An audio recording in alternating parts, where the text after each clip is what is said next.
हम सुख को संभाल कर ईश्वर पाना चाहते, दुख से बचकर ईश्वर पाना चाहते।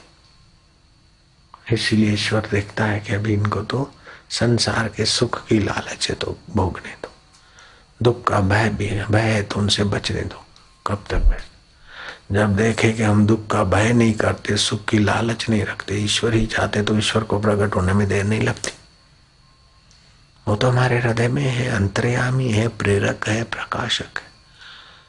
आपकी जीभ आपसे दूर है, लेकिन आपका परमात्मा आपसे इतना भी दूर नहीं। मैं भगवान को साक्षी रखकर अपनी कसम खा के बोलता हूं, ईश्वर साक्षी कि आपकी जीभ आपसे दूर है, आपकी पत्नी आपसे दूर है, आपका पति आपसे दूर है, आपका हाथ आपसे दूर है, आपका कंठ आपसे दूर है, आपका हृदय हृदय आपसे दूर है, लेकिन हृदय आपसे दूर नहीं है।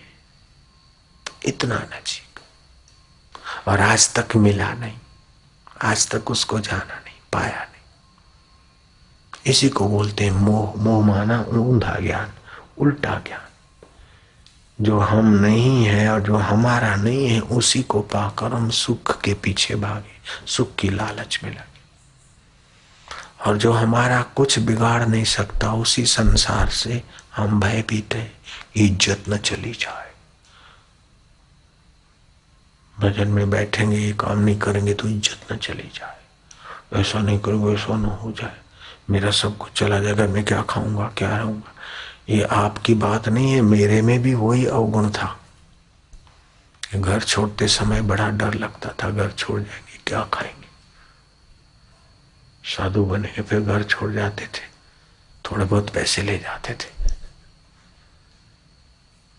फिर वो थोड़ा खाने, फिर देखते कि माँ रोती होगी, उसका क्या होगा, भाई बेचारे चले, फिर वापस आते थे, फिर जाते, फिर देखा कि डरते रहे कि भाई जरा ठीक हो जाए, माँ जरा सुखी हो जाए, ऐसा फिर ऐसा कर। तो ये वही लालच, सुख की लालच, वो सुखी हो जाए तो अपने भी सुखी, वे दुखी हैं तो अपने दुखी।